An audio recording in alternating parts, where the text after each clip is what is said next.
Hi guys, welcome back to another episode of the Controversial Truth Podcast. I'm Greg. I'm Tony. And again, we are a podcast that is designed to try and think biblically about certain topics. Today is going to be about critical race theory. If you didn't watch last week, we kind of alluded to that. So this is going to be an interesting topic for sure. Tony's going to be learned a little bit today. This is a topic that I You read Fault Lines, right? well, not just that. I listened to. Did you? Yeah, I listened to Fault Lines. Yeah. That was one of the ones I listened to. I read a couple of his other books. But I also did a lot written on the topic. It's like, people love that. It was good. Like Christians and non-Christians alike. Yeah, this is the book. It is good. He did a very good job with it. So that's actually one of the things that I was going to suggest at the end to you guys. But since we're here anyway, so two reading things that if you're curious about critical race theory or what it is or whether it's biblical or not, social justice, all that sort of things. Vodi Bachum's book, Fault Lines. It's definitely a recommended read. It's good. It lays out what it is, not just his opinion of what it is, but what it is according to the proponents of it via their websites or whatever, their actual writings. So he does a good job of not like building straw mans, but actually taking on their arguments with the Bible and with biblical principles. So that's a good read. And then another book that I, if you want something that's from a non-Christian source on the topic, kind of on the topic, is Don't Burn This Book by Dave Rubin. He's, like I said, he's not a Christian, but he actually offers a lot of perspective on somewhat on this topic. It also goes into a lot of different things, social justice, just different things going on in the country. It's a funny book too. It's good. I enjoyed it a lot. So that's a good one, but it's got a lot of information there as well. So anyway, those are two recommended books that I would definitely give a recommendation for on this specific topic. I think that's all for that. So let's get into this part of the conversation. Do you want to start off, or do you want me to start off, or maybe you got a question? So I know a little bit about it. Right. Critical race theory. So I'll ask you a question. What would you say is the essence of what it is? Like, how would you define it? Explain it to me like I'm 5. Okay, so the basis of it is, and again, this is me trying to be as fair to the proponents of critical race theory as I possibly can. You don't want to misrepresent. Right, I don't want to misrepresent their side. Yeah, exactly. So basically, you have a lot of people out there that'll be like, oh, it's this, and they'll kind of like exaggerate a little bit. It's kind of hard to exaggerate this because it really is like there's some statements out there from proponents that I'm like, who really said that? It really does. Like some of the stuff that they talk about is basically the antithesis of everything that Martin Luther King Jr. worked for. The 60s movement and everything like that. All that sort of stuff. It's basically taking all of that stuff that they worked for, racial progression and race rights and stuff, or black rights, all those things, and it kind of indirectly flips that around. So one of the things that really bugs me about it, like one of that it's actually in our judicial system, not judicial system, but in our country as actual legislation, is the thing for like people getting into school and stuff like that. So I'm trying to remember the name of it. Affirmative Action. Affirmative Action. That's the one. So Affirmative Action, that is kind of, for me, one of the points of critical race theory that really kind of lays out on a fundamental level what critical race theory is, because it's actually in practice in our country. And so what affirmative action is it says you as a black man, you don't have to score as high as me as a white person in order to get into college, because we have to give you a handicap because you're less smart than me as a black person. That's what it says. That is and Asian people have to get a higher score than I do because they're really smart.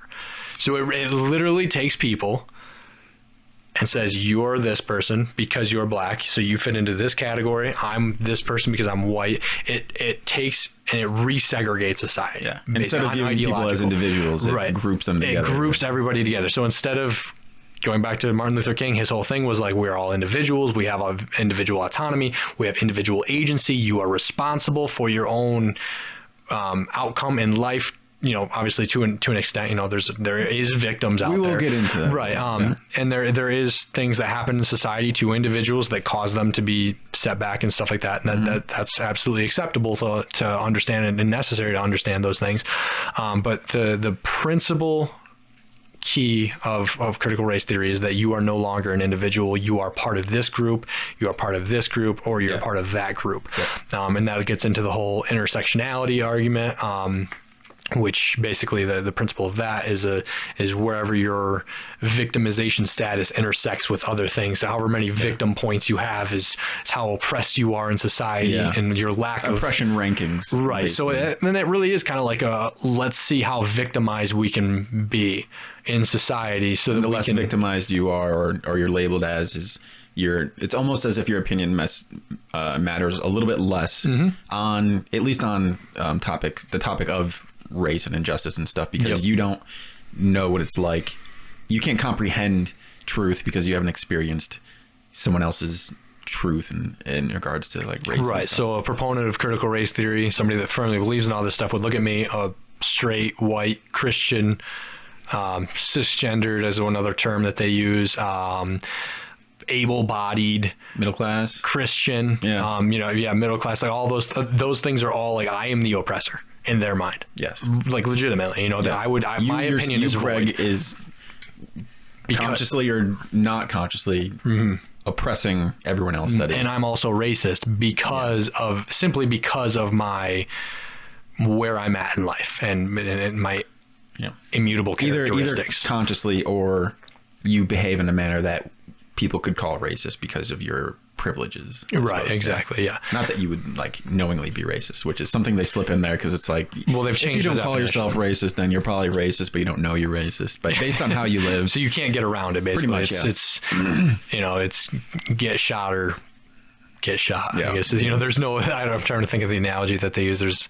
I don't know. But anyway, there's no winning in my case in this particular argument. And for you, you could be like, well, have personal agency, and if I make a dumb mistake, it's because I made a dumb mistake, and I want to actually have that, pull myself up by my own bootstraps sort of mentality. You can't have that because you're black. It's not an option for you, and so it forces people on an ideological level into these categories and says you cannot possibly have an opinion if you're this, and you can't have an opinion otherwise if you are this. You know what I mean? And so it's dangerous. And obviously right there, just in the explanation of what this is on a fundamental level, anybody that knows anything about the Bible knows that this is completely and totally contrary to the gospel, contrary to everything that the Old Testament teaches, those sorts of things. Yeah. So I got, speaking of Vodi Bakum, which he's become like the go-to for Christians. People want to know like his opinion on things. And so he has, 4 main tenets of CRT. He says the first one is racism as normative is the first point. It's normal. This is like his boiling down to 4 points of CRT. Actually, before you get into this, just for people that are watching that don't know who Vodi Bakum is, just because unfortunately for this topic, it does actually have some merit to it. He's a black man who was raised in South Central LA, raised poor, single mother, the whole works of that whole kind of gang infested area and everything. Based on the life he lived, he could be the greatest spokesperson for it. Right. If he wasn't a very intelligent Christian man. Right. So his first point is racism as normative. It's normal, it's everywhere, and it's unavoidable. That is what he says CRT claims. The second one is interest convergence. White people are unable to take righteous action against racism unless it converges with their own individual interests. So, a white person can't actually help any minority, and if they do, it's because they have selfish reason, like an ulterior motive behind it. The third one is anti-objectivity, and the last one is the social construct of knowledge. And he says, CRT teaches that the only way to know the truth is to elevate black or marginalized voices, other minorities, and listen to their stories. People and their feelings become arbiters of truth, and anyone who disagrees with those feelings is either a racist or has internalized racism. Yeah, so that's how he boiled it, what he boiled it down to. And, you know, a lot of people talk about you're either the oppressed or the oppressor, and it really just, individualism is gone with it. It's, you are what your race is. And you talked about intersectionality. Mm-hmm. So like not only, I mean, getting out of the way, there is one race, it's the human race. Yeah. And then if you want to break into races, you know, black, white, Asian, whatever. But then this takes it like another step further. It's like, oh, you know, you're black or you're Hispanic and you're oppressed, but you know, you're not poor.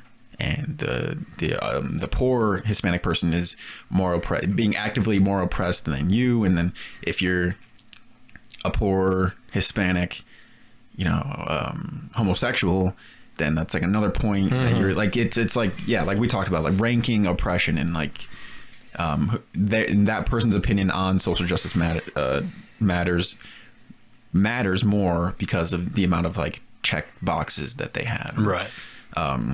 And they're like, yeah, they're more oppressed than someone who has less boxes checked, and the straight white middle class male has probably no boxes checked, and it's ridiculous. Yeah, it builds all of their arguments based on anecdotes and feelings rather than facts and objectivity. Yeah, and it's extremely.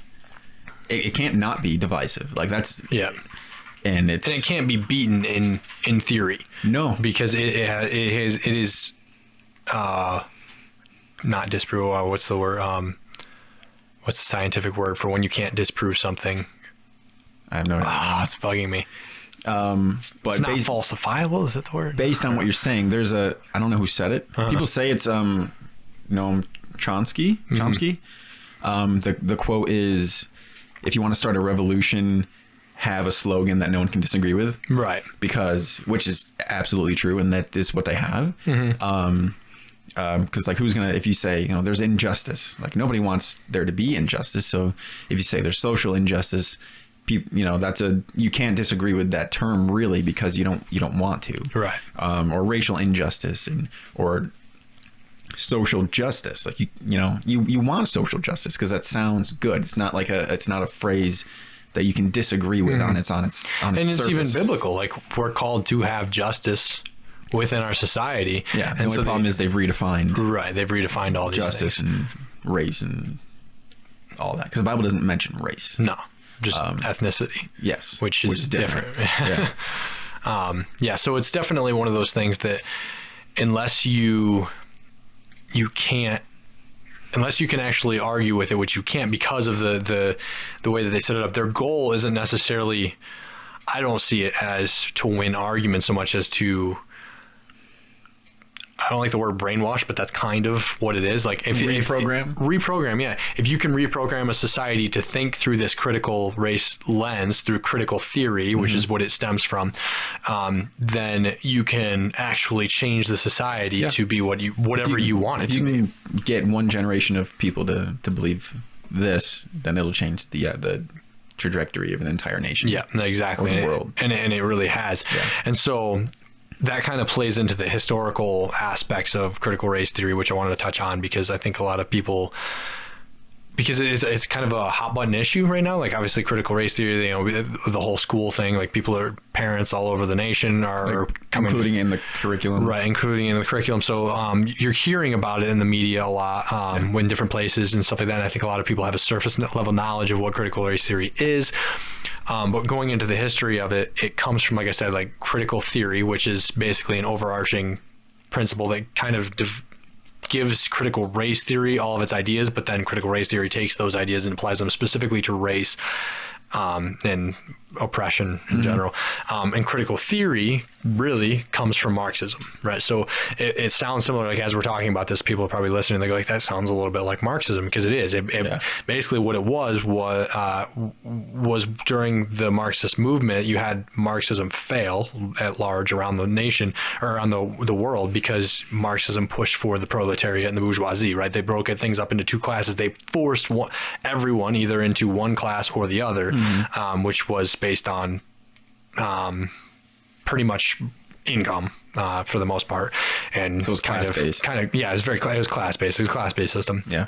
And so it forced everyone into one of those two, and it kind of pitted them against each other, right? We call that like chaos theory, kind of like plays into that as well. Different things, just constantly trying to get people to be at odds with each other, and that's the principle of a class system. Now we know that this didn't work. It was too broad based. I don't think that I think that that's where it failed. Marxism was because you can't just say you're rich and you're poor. Now fight. They needed more definitive things to work with, to say like you can't say you're not black, right? So it's easier for them to divide on an obvious thing of skin color than it is on just like an income level or a class system like that. So they, through this process of the years, intentionally, if you look at the history of it, I don't want to get into too much of it, but like if people are interested, you can look into the Frankfurt School. Buddy Bachman talks about a lot of this, and there's lots of other teachers that will give you a lot of information on the actual history of critical race theory, where it comes from, Marxism, how it got into this country, when it got into this country, and those sort of things. But yeah, if you're looking for like a search point, look up the Frankfurt School. That's definitely one that you can a jumping off point on that. But anyway, this came in through that, and they intentionally devised this system which we could actually use. And I think, if I'm remembering correctly, it was actually during the 60s when it really started to, during that movement and everything, where they were like, okay, well, we're seeing this movement away from race, and so they actually were steering it back. And you've seen ever since the civil rights movement this pull back towards not literal segregation where you can only drink out of one fountain and I can drink out of another fountain, but an ideological segregation where, we again class everything differently. You have to have this opinion because you're black. You have to have this view on things because you're black, and I have to have this view because I'm white. Same thing with like political parties. Right. Political parties. Yeah. Yep.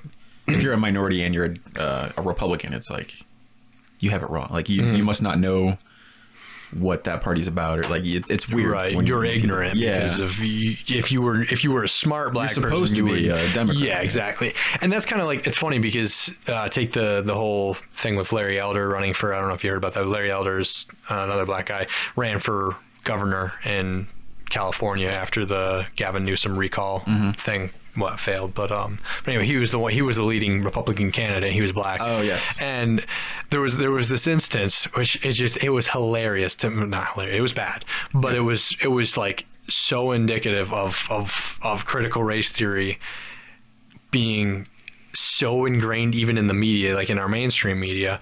There was the instance of that person throwing, though I think they threw a water bottle or something at him as he's walking down. They were harassing. It was a white person in a gorilla costume. So they were being very racist towards this black man who's a Republican. But the media were basically saying that Larry Elder was the one, he's racist because he's black and because he's a Republican, because he stands for Republican ideals and these sorts of things, Christian ideals. I don't know if he actually is a Christian, but he stands for at least some Christian ideals and stuff like that.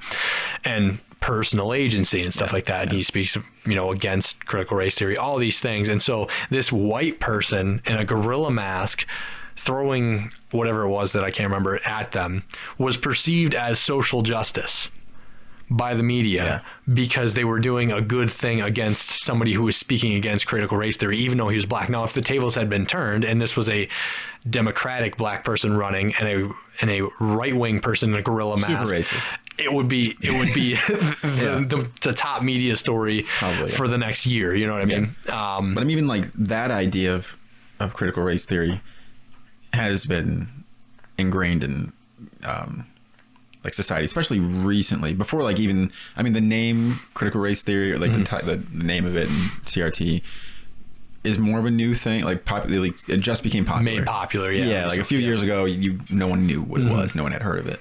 But still, like the idea that, at least in that regard, the idea of it has been around for a long time. Yeah.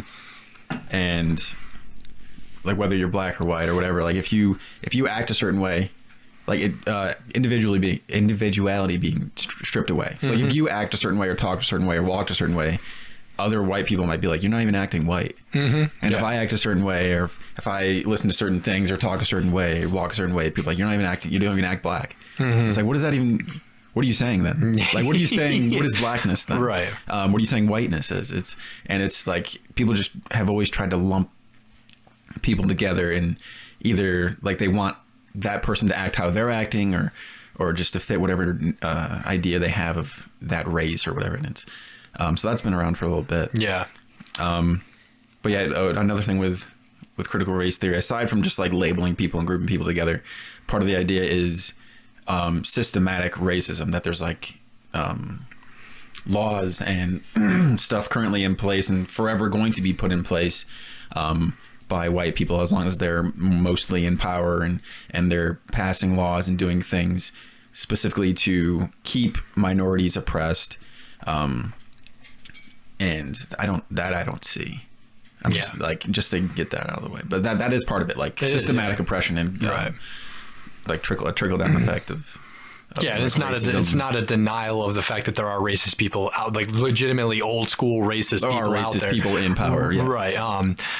But there are laws that say that you as a black man don't have the privileges that I as a white man have. No, that would imply like a national elite conspiracy, pretty much, like I forget the word, but like everyone is in agreement, pretty much. All higher ups are in agreement that we're going to pass laws to suppress minorities so they can't succeed. And while I don't know, this might be, I mean, it is the controversial truth, and this might be controversial, but while it's not, I don't believe that exists today, I do think it did exist at one point. Oh, that's a fact. I don't think you can deny that. No, you can't. I mean, there was slavery in the past. I know. The civil rights movement in the 60s and stuff has been passed since then, and stuff has progressed since then. But before like the 60s and even a little bit afterwards, that was a real thing. Yeah. Especially long before that. The minorities were oppressed systematically, purposefully. They were, if you look at like ghettos in America, where urban cities, there are areas that are run down, and that's where a lot of minorities do live.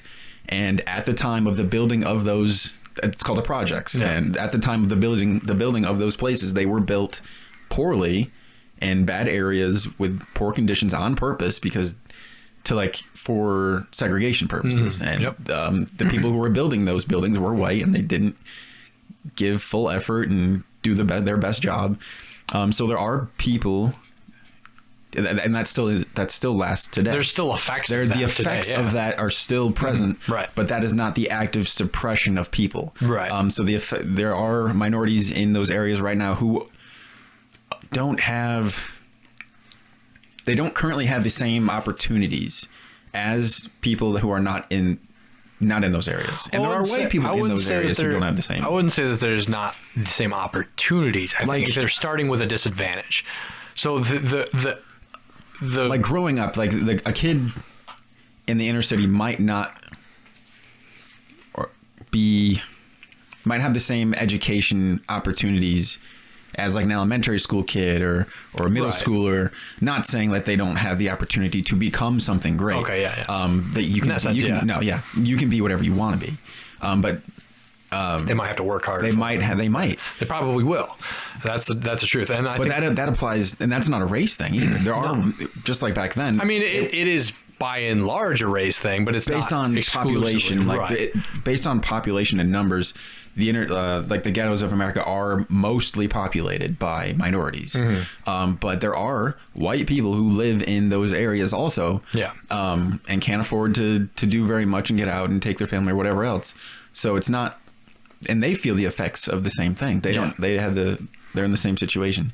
But I wanted to say that, like, the effects of systematic racism are still felt today. Yeah, absolutely. But the act of suppression through legislation is not in practice, from what I can see, at least. Right. And I was listening to, I think it was John MacArthur, actually. He kind of related like CRT to like socialism and stuff like that. And he said, you can have equality of opportunity, but you can't guarantee equality of outcome. Much of the social justice movement in CRT is trying to guarantee equality of outcome. Right. So like, even he said, like, it's, you know, equality of opportunity is something we can achieve. You can actually achieve equality of opportunity. We can work on, you know, the ghettos and projects of America and bring them up to having the same advantages as, you know, the urban area or suburban areas. And so you can achieve equality of opportunity, but what CRT and stuff like that is trying to force or guarantee is the equality of outcome. Right. Like, everyone needs to end up in the same place, no matter how much work you put forth. Which requires the suppression of rights. Which requires the suppression of people who simply work harder. And it's, yeah, exactly. So in order to achieve equality of outcome, you have to take something away from someone who earned it, and also give something to someone who didn't. Right. So, but yeah, I do believe that ultimately, and like in the end, as an end goal, anybody can do anything, and you do have the opportunity to become whatever you want to become. Yeah. And succeed, however, whatever you define success as, you can achieve that level of success no matter where you grow up or come from. Yeah. That's about equality, not equity. It might be more difficult for sure. Yeah. And I think that, because you're absolutely right on all of that, for sure. So, I mean, yes, there is still effects felt today, and we need to wrestle with how to deal with those. Yeah. The critical race theory proponents would suggest that in order to rectify the rights of the past, or the wrongs of the past, that we need to have injustice presently, right? So we suppress, by and large, white people, but like you said, working class, hardworking people, and take away from them to give to people who don't necessarily work for it. You know what I mean? So that we can have that equity of outcome rather than just simply equality. So that's obviously unbiblical, because we can look at just read Leviticus, read the Levitical law, and we can see the absolute presence in the scriptures of, you know, personal agency and personal responsibility, and those things playing out, and God saying, like, look, if you do this, this will happen. If you don't do this, like, read the Psalms, you know, all that it's riddled throughout the Bible of, like, you are responsible for your outcome. You are responsible for your saying yes to Christ, you know, these sorts of things. Like, it is up to you. No one else is going to do it for you. No one else is going to hold you by the hand and walk you the whole way. Like, you have to have a responsibility to make sure that you're taken care of, in a sense of, like, you know, working for your living and going off of what you just said about saying yes to Christ, like that. You can't. That should be the ultimate goal of people, is living, you know, Christ-centered lives, and I don't see how you can both be like a proponent or like a hardcore follower of CRT and believe that you're like the goal of that would mean the goal of your life is to defeat oppression, either personal or for somebody else, as opposed to leading them to Christ. And so I don't see how you can even do both. As you really Christian. can't. I mean, we've so far in this part of the episode, we've addressed critical race theory in and of itself. So let's segue into how it relates to Christianity specifically, and how it's tying in with theology and within churches. And that's something that, especially during like the race riots and stuff back in 2020, when Black Lives Matter was on the rise, those sorts of things, I think we saw. 2019. Was it 2019? I mean, last year was 2020. That was like the big COVID year, right? Yeah, I thought that was when the year before, wasn't it? Well, because like all the stuff stopped when like you had to wear a mask. Right, so but like I'm pretty sure the riots happened definitely in 2020. Okay. Well, anyway, I could be wrong, but I think it's 2020. It's irrelevant though, I guess. Yeah, it is. But we all know that the riots did happen. And during that time, Black Lives Matter was on the rise, those sorts of things. And a lot of church leaders, specifically online, were starting to kind of adopt that as a way of, I think most of them did it good-heartedly. You know, they wanted to be like, let's jump on board with, like you said at the beginning, like, it sounds good, like justice, like all these They were on board with the surface stuff that does sound good, but they, with a, like, piggybacking or attaching yourself to the label of critical race theory or social justice, you've now identified with everything those things mean. Yep. So, yeah, Christians, like, should be infuriated by injustice and should want everyone to be, get the same opportunities and stuff like that. But if you, associate with these specific things like Black Lives Matter, like you can't, being a Christian, you can be like, yeah, Black Lives Matter. And like, of course they do. And you can be like, what, I'm going to support Black Lives Matter because, I want them to know that their voice is being heard and that their lives matter just as much as anyone else's. But in associating with Black Lives Matter, the movement, as opposed to the idea, you're now associating with like systematic racism and targeting and stuff like that. And you don't want to be a part of a lot of what comes, like the baggage that comes with. Yeah. And I mean, it's not like it's on the back burner for them. Like if you go to the Black Lives Matter website, that's some of their main points is critical race theory, is Marxism. I mean, one of the main founders of Black Lives Matter, she is a outspoken Marxist, you know what I mean?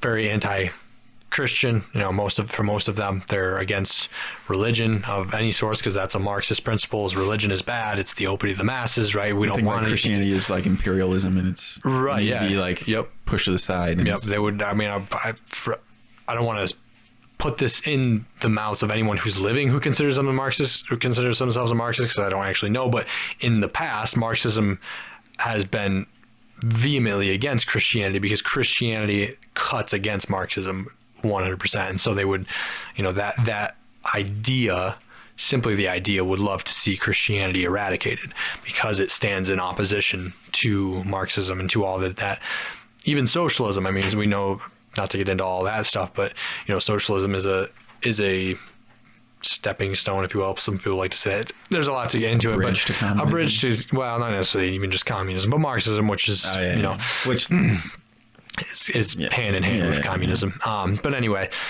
that's a different topic. Well, it's the same topic, but it's down a different side trail, I guess. But anyway, as far as it relates to the church and what I was getting at, like you said, it's all these pastors adopting these catchphrases like Black Lives Matter and social justice and those sort of things. Some of them, I think they did it and, brought that baggage on unknowingly. I think a lot of them that I saw, like I'll take one example for instance, David Platt. He was he's the author of Radical, yep, is what it's called, which I read most of a number of years ago back then, and it was a good book, I think, but he was a figure of controversy within the Christian church because he strongly brought on critical race theory. I don't think he actually used the term critical race theory because that was... I don't think so. Right. But he did bring on social justice and those sorts of things. And he started having these talking points with it in his sermons and stuff like that. And so he got a lot of backlash for that. And some of it rightfully so. I think all of it was rightfully so. Some of it was done in very wrong ways, obviously, unloving ways towards a brother in Christ. A lot of the correction that went out towards pastors who were adopting this thing, kind of goes back to our false teachers argument. Like, we're not supposed to attack them. We're supposed to correct them in love. So a lot of it was done in the wrong way. But the point being that when they were adopting these things, I don't think they realized, most of them, how unbiblical the points were. And, it sounds good. Like you said, we got the social justice. We need to help the oppressed and sort of things like that. But when you actually look into the fine details of it and see what it's actually all about, that's where we really can get lost and we can really lose our way because it actually will turn us away from the gospel. And that's where we need to be careful, like take Paul's words seriously there. Like, don't let another gospel come in, test all of the spirits, these sorts of things, because even back in the first early century, when Paul's writing these letters to, Corinth and all these different places that we have in the scriptures, he was telling them, like, be careful about other doctrines taking you away. And it's the same today. Like, we can take something like this sounds good, and that's the way I think a lot of these deceptive things that people get pulled into start with. They start with that nugget of truth, and then they move it towards something else, and it keeps getting further and further away while maintaining that nugget of truth. All the while, it's just a complete lie. And you can see that in, like, the garden instance, when Eve's tempted by Satan, is that, if you want to be like God, eat this apple. Well, he was being honest with her in the sense that she wasn't 100% like God. She wasn't God, but she was also already created in his image. Yeah. And so there's a nugget of truth there with an abject lie, that he's telling her, and that's part of the deception. And so it's the same thing here. We've got a little bit of truth sprinkled with all. You need a little bit of truth for a good lie, convincing lie. Yeah. Exactly. So it's definitely something that we have to be careful of within the church. So how would you say Christians should address? Do you think there is injustice in the country? Yeah. Oh yeah. So what should Christians do? Because like at this point, there are people who are so anti like the social justice movement that even when they see like clear as day injustice or racism or something, they don't want to call it out because they think that's like part of the woke movement and stuff. Yeah. And stay away. But we as Christians are called to, as you said, help the oppressed and ensure justice is, put into practice and people are getting justice and treated fairly. And right. So what do you think with that? I think it starts from like categorizing things correctly. And also defining our terms, right? So like one of the things another thing that critical race theory does is it changes the terms. Like racism, for example, racism used to be something that was like an ideological thought process of thinking that one race was superior to another, or that another race was inferior to another. Genetically. Specifically off of genetics. And that was racism. Now, we've kind of gone over, like, you can now, according to these people, you can be racist without even knowing that you're racist. Racism has no longer means what it used to mean. It's a broad thing, and everyone's pretty much racist to an extent. Everybody's it's like an umbrella statement for like prejudice and discrimination. Yep, it all ties into that one even word. Just like preferences and stuff. Yeah, exactly. Or religion, like Christianity. You are homophobic. Like you hate homosexual people if you're a Christian because of what you because Christianity says homosexuality is a sin. So they would label you a homophobe, right? Because of your beliefs on that. And but if you actually tackle that word and say like, okay, what does phobia mean? It means irrational fear. Homosexual irrational fear. That is what the word means, right? So if I'm going to actually use words, I need to actually use them the way that they're meant, the way that they actually carry the definition, right? So in order to be a homophobe, you have to have an irrational fear of homosexuals. That is not a Christian simply for thinking that they are, or like or a rejection of them at least. Because even on like another definition, that's fine. Rejecting them does not make you a homophobe, either, right? Yeah. And that's why we. Oops, but that's how they would label you. It's like you hate them because you don't agree with them, right? And that's like they carry that into race and yeah, and that's why we need to define our terms. Start off. So to answer your question, define your terms. Understand that certain things are injustice, but we need to understand what kind of injustice they are. So like, let's use the George Floyd case for example. Which one is that? Is that the neck? Yeah, that's where he like stood on his knee on his neck, right? And so this was an instance of, I think any rational human would say like that was unnecessary force for sure, but that doesn't mean that he was racist, right? Like he clearly was using excessive force. He was clearly in the wrong, at least to an extent. He was tried and convicted about it, or for it. But that doesn't mean that he was racist simply because he did that. And we can even look at racist. He could be but racist. That's irrelevant to the situation. Exactly. Possibly. I mean, if he is racist, then it's not irrelevant. He used the excessive force probably because it stemmed from his thoughts on that person. Yep. But that should not be the go-to, accusation. It's like, oh, he's a white man on a minority. He's probably racist. Like especially without hearing the full story of the entire however many minutes beforehand, before that camera started rolling or whatever. Yeah, exactly. So there's a lot to it that we have to understand. But as far as like actually, like if you have a clear, okay, everybody, or at least the vast majority of people agree this was injustice, like Christians should speak out against it. Christians should be willing to say like, hey, even though there's this massive movement within the country that like is blowing everything out of proportion, that doesn't mean that there aren't instances of injustice where we need to be willing to say, hey, that was injustice and we should do something about it. Now, it's hard to actually do something about it in a way that is actually going to manifest itself in correction because we have a judicial system that's in place, and a lot of times there's corruption within that and stuff like that because of individuals in the system, not because of the system itself. And you're always going to have that because we're human, and human humans suck by and large, you know what I mean? Without Jesus, you know, we can't do any right in of ourselves. So, but yeah, we definitely as Christians should be willing to speak out against injustice and not let the fact that you have people running rampant saying that everything's injustice deter us from pointing out and accusing actual injustice.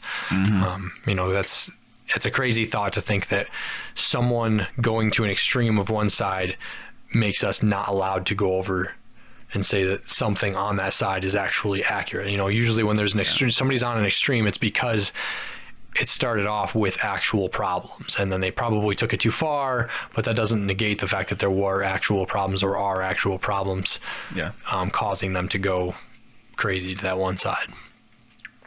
I agree. But yeah, earlier you mentioned that ironically supporters of CRT are in a way erasing the progress made for minorities. Would you go into that a little bit? So there's a story, and this ties into what you said about like, you know, critical race theory is like kind of a newer word, at least in the popularity of it, but it's been a thing. Yeah. You know, so Candace Owens tells this story about her childhood. I don't know if you know who she is. I do know who she is. Okay, so anyway, she was an Olympic athlete before she was a... Was she really? Yeah, that's why she's a sprinter. I did not even know that. That's funny. But anyway, I've only known her in her political career. But anyway, so she tells this story about her childhood when she was like, because she was somebody who, you know, liked to do well in school, right? And so from some of her black friends in school, or I don't even know if she said that they were friends, but whatever, she would talk articulate well when she was talking, you know what I mean? She would use words well and those sorts of things. And she was accused by other black kids, other black students in her school of trying to be like the white kids. And so, and it's just like one of those things that, like you said, it's like, you know, you have within the black community this mentality that if you talk well and you articulate well, you're trying to be like a white person because black people use slang, right? And that's ingrained into the youth. And so you had this movement in the 60s, the civil rights movement, and saying like, look, we're individuals, we're not based on our collective identity. We have to identify as individuals, the content of our character, right? And you have this other movement, CRT, moving in the exact opposite direction of that, saying that like, no, you are identified by your group identifiers, and they've done a good job. They've ingrained it into the youth, especially within the black community, that what it means to be black. You said like, what is blackness? Blackness, by and large in our culture here in America, is using slang, is talking in a way that is very distinguished as black talk, is dressing with baggy pants and those sorts of things. And people would say like, that's prejudice. Well, it is prejudice, but that's ingrained not only into white people in our society, but black people in our society. You know what I mean? So this is the controversy, the contrast between civil rights movement moving towards individuality and CRT saying, no, you're still part of the collective, and that's all you are. And so that's kind of a good example, I think, of the difference between those two movements, one moving towards individuality for everyone, and the other moving towards collectivism for everyone. Just a small example there within the, you know, for, like I said, with the way that people talk, the way that people dress. And it's the same kind of thing. Like, you know, you'll be, take an example, like you're sitting in your car. I've had this happen. You know, I'm sitting in inner city areas and I see somebody walking away from me. Can't see their race at all, but they've got baggy pants on, or maybe I see them like in the rear view mirror or whatever, but I can't make out whether they're black or white. But you know, they're in the ghetto dress up, and you lock your doors, and then they walk by and you see that they're black. And you're like, oh, am I racist?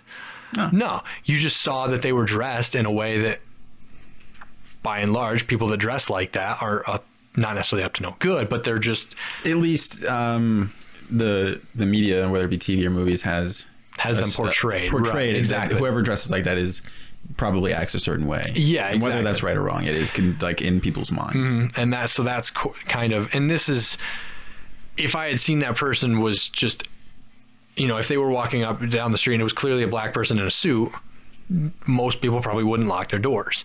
You know what I mean? Because they're not actually thinking about the race of the person. They're thinking about the way that they're dressing. They're thinking about those sorts of things.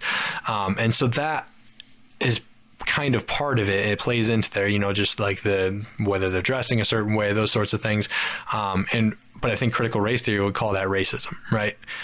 Because simply you identified somebody based on the way that they dressed or something like that. And if it happened to be that they were black, well, then you were a racist, when in actuality you were just aware of cultural norms. And so that's kind of another thing that kind of comes to mind when I think of, you know, like that question you said of like how is this movement in contrast to civil rights or whatever. Yeah. So I don't know, there's a lot that goes into it. I guess I could probably go on for a while just answering that question with different examples like that, but those are probably two of the main ones, I guess, that come to mind. What about you? I don't think Candace Owens was a sprinter. I don't know what I was saying. I don't think I'm confusing it, but I just want to say that. I never knew that, so I think I'm confusing it with somebody else. Okay. Yeah.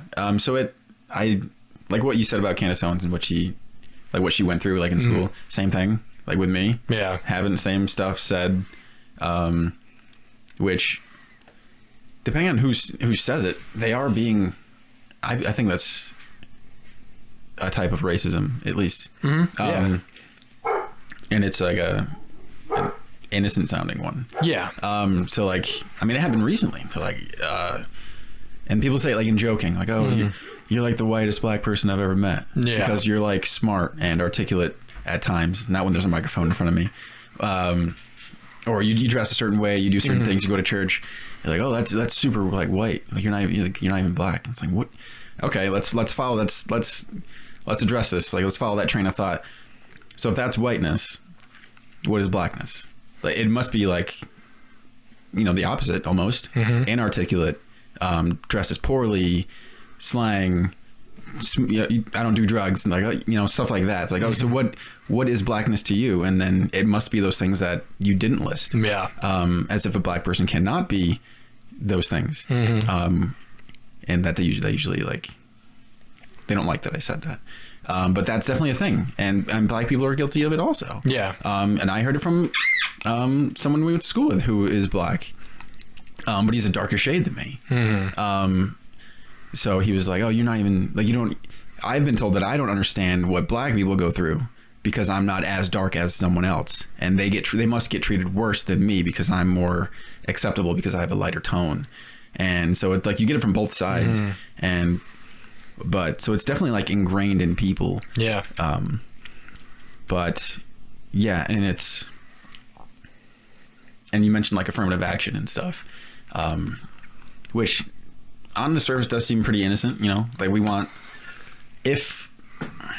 I don't even think it sounds innocent on the surface. I mean, if there is racist.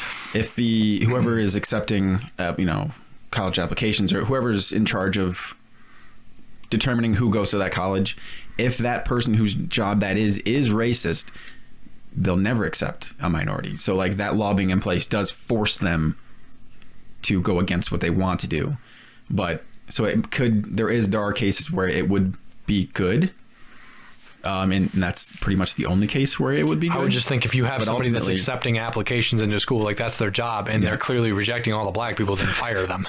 You know what I mean? If the person above them is like agrees, then the school's going to go out of business. Like it won't though. It would today's prosper. day and age, if a school was blatantly racist, like we don't accept black people, you think that affirmative action was a long time ago. No, affirmative action is but it's still in place now. No, it's still in place, but I'm saying when they put it into place. Okay, yeah, but that was before like the woke movement. Yeah. But today, yeah, I mean, somebody would notice that, like, hey, that college has 0 minorities at all, and somebody would notice. Right. But at the time, if you do have, you know, if the person who's determining who's going to that college is racist, or whoever's above them is racist, which was a possibility, then it'll be a forever white college, and that kind of forced them to go against their will and not be racist, but accept minorities.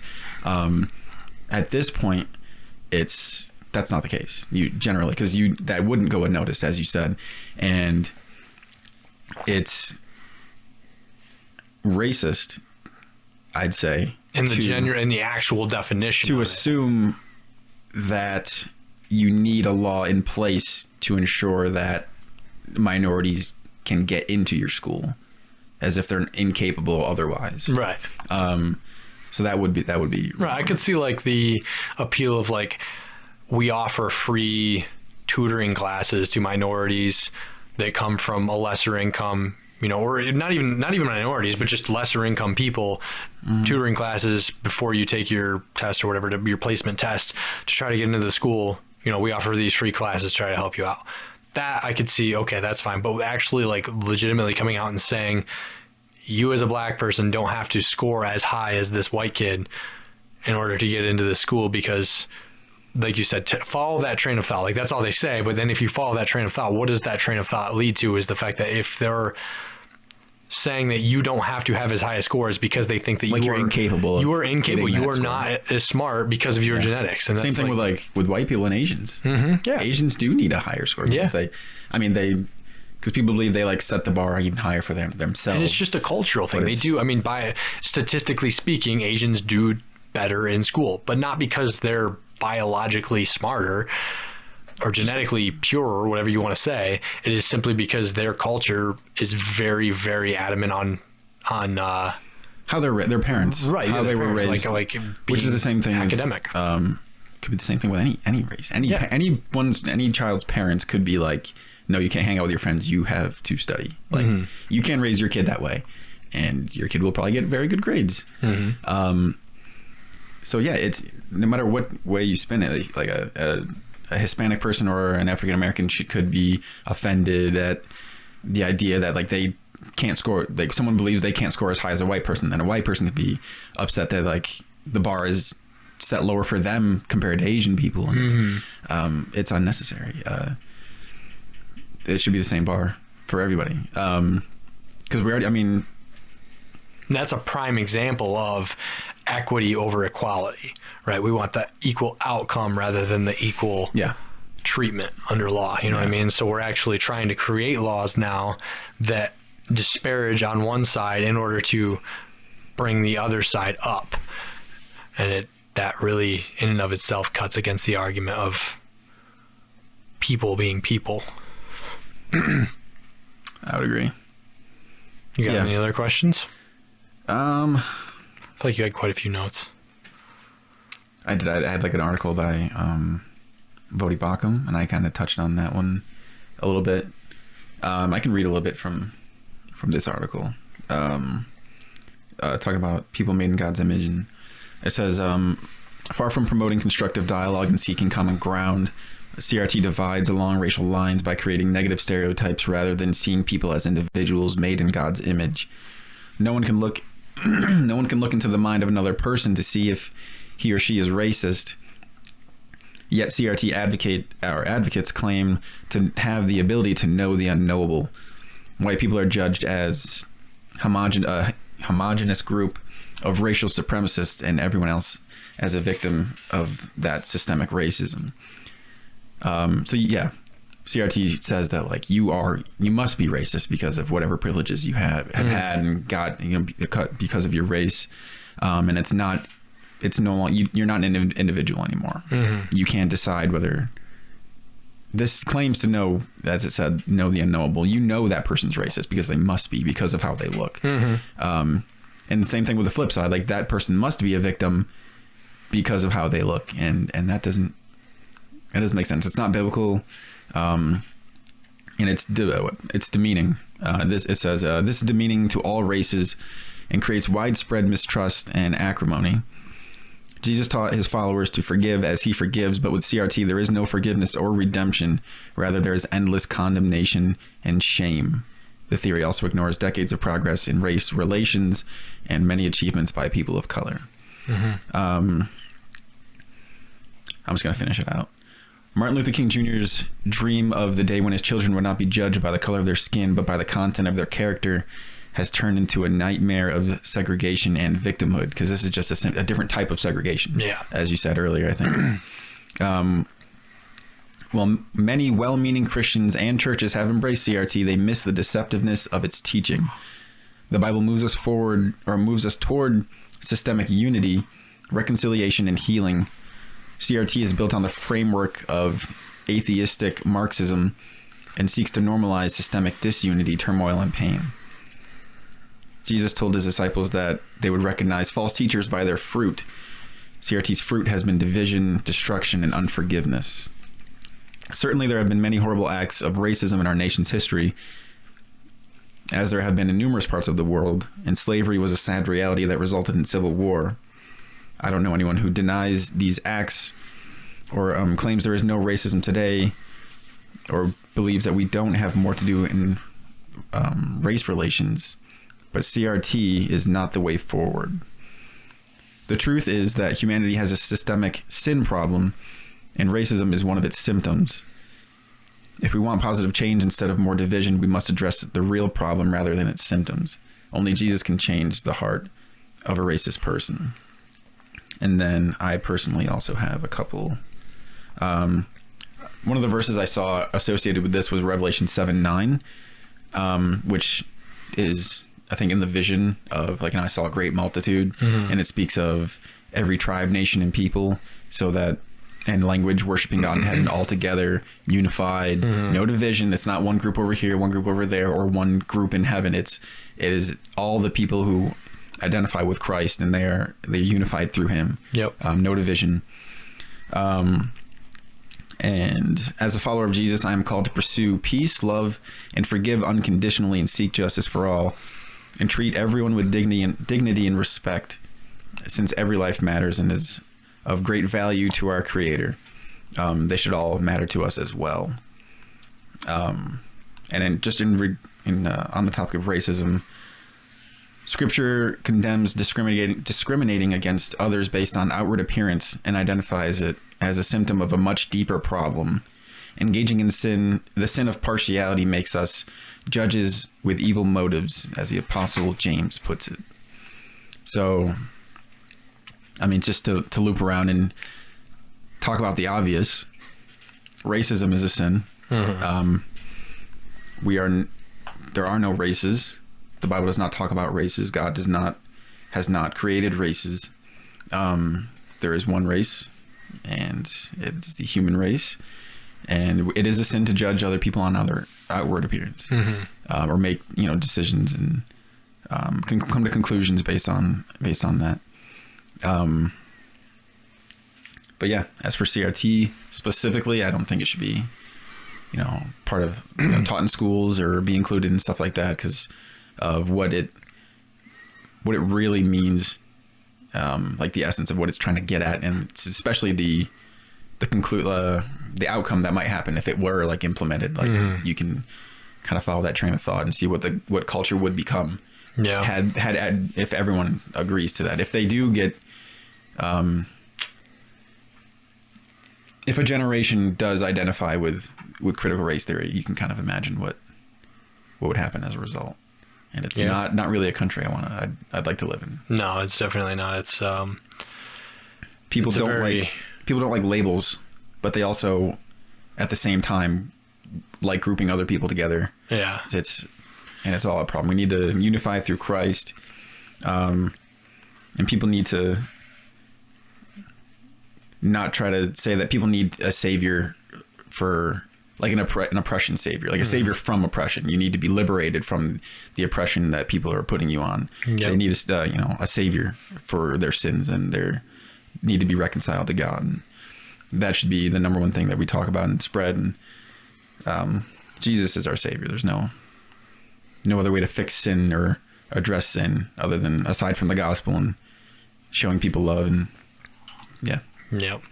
It's funny because one of the things that Bodhi Bakum says, I don't know if he says it in his book, or if it's just in some of his sermons or lectures, but when talking about that point that there is only one race, the human race, one of the things he always kind of like throws in there as a little interjection is like he says, I'm not an African, I'm a human that was, that's whose ancestors are from Africa, and he's like, I'm just blessed with more melanin than a lot of you. You know what I mean? Which is true. Like they're like, if you want to get into the science of it, like there is no biological difference between you and I. You just have more melanin in your skin. You know what I mean? And it's funny how this topic I don't want to go too deep into this topic, but it ties into atheism as well. It ties into common descent, the theory of evolution and all that stuff, being that, racism, if we look at a lot of, not that racism can't come from religion, because there has been in the past religious sects that have they've used their religion to kind of be racist towards other groups or other religions, sorts of things like that. But if we look at the history of racism, we look at the history of like lots of the regimes that have killed millions and millions of people, a lot of the times those come from atheistic people who believe heavily in evolution because it tracks. If you are just an evolved cell, highly evolved cell, or even just humans, I mean, if you believe the first Homo sapien came from, based on like fossils we have or whatever they say, the first Homo sapien was like Middle East or Africa, I believe. So if that, and then like people spread from Africa. So if you believe that, then the most primitive form of human would be the ones associated with Africa. And the most evolved would be the ones who are further from Africa. Have journeyed on and created, more westernized societies. And so that train of thought really, like, there's no way around it. Like if you read, literature or listen to people talk that believe heavily in evolution, racism is ingrained in it. Not that they don't actually say things that are racist, but like it's almost impossible to get the train of thought out of your head, because they'll talk about that. They'll say like, oh, when we first evolved, we started off in Africa, and they've kind of removed it from some of the literature. But if you look at a lot of the things like Darwin talked about, like that was an actual scientific theory or principle, was that the different races were different levels of evolution. And so a lot of people like Mao would say, during his whole regime, was that Asians, or specifically where he was from, his breed of Asian was the hairless, right? So they typically have a lot less hair, and so that was his kind of thinking, was if you had less hair, then you were further evolved, and so everyone else was not truly as human as they, and so they were okay to kill them and dispose of them. Right, Hitler, the Aryan race, exactly, the superior race. It all boils down to that thinking of like, this person's not human because they're not as evolved as me. You know what I mean? And so, going back to what you just said and looping back around to that, if you believe in evolution, if you believe in, which most of these proponents of CRT do, because it kind of comes from that, you know what I mean? That's a fundamental belief or necessity for the train of thought to get to CRT on a biological level. So if we understand that Jesus, the God, created only one race, and we are the human race, and that our only redemption is through Jesus and his cross, and we all have equal opportunity equal access to that, that is the way forward. That is how we eradicate racism. It's not through critical race theory. It's not through any of these other critical theories. Excuse me. It's not through Marxism. It is Jesus and Jesus alone, and his work on the cross. It is finished. That's how we get there. There is no other way. So yeah, I guess just to echo that and kind of go into a little bit of a detailed rant on the side. No, it's true. The difference there, because your worldview shapes your views on things like this. So if you're an atheist, if you're somebody who believes in evolution in all of its facets, and not just like, oh, I don't believe there's a God, and you don't actually know anything about evolution, because I think there's a lot of people out there that are what I would call more agnostic than they actually are atheist. Yes, even if they call themselves atheists, right? They're not actually, right. So I mean, but like a hardcore atheist that actually has gone through and decided that, okay, these points of evolution, I actually agree with them, I believe them, they make sense to me, those sorts of things. It's really hard. I don't understand how you get around thinking that that you as a black person are a different level of human than me, because it's right there in evolution. In evolution, you know what I mean? And so, even evolution wise, it's fine for you to think that. Where's morality come from? Right, you're just the result of chemicals reacting to each other and neurons firing and whatever else. So just a soup of cells. That's another episode we're going to do sometime. Yeah, like why atheism doesn't make sense in itself. Yep, it implodes on its. It really does. You don't even need to bring other stuff in. Like if you just follow the train of thought. It's so hard to. I feel like I've heard people bring that argument to atheists so many times, and it just doesn't click, you know, in there. And so, I mean, it's almost a futile argument, I feel like, because it's, I don't know, it's weird, but it does, to me, it makes perfect sense. And I feel like a lot of people, it makes perfect sense when you follow that train of thought. And we, touching on the atheism thing, like it does, with the topic we're doing today, it does, like CRT came from, if you trace it back, like you said, Marxism, and Marx was an atheist. And, and the root of his beliefs came. He talks a lot about Darwin. You know, so those. Yep. Again, if you follow it back, the history of it, it leads right back to atheism. It leads right back to evolution, common descent, all of those things. You know, that we all came from a rock, basically. And you know, I don't understand it, but and I think a lot of times if you push. I think everybody that I've ever pushed on the topic that claims to be an atheist, when you actually push them, that I've talked to personally, they're like, I'm agnostic. Yep. That's what it ends up coming to. And which means like you basically don't know. Right. You don't know. Which they're right.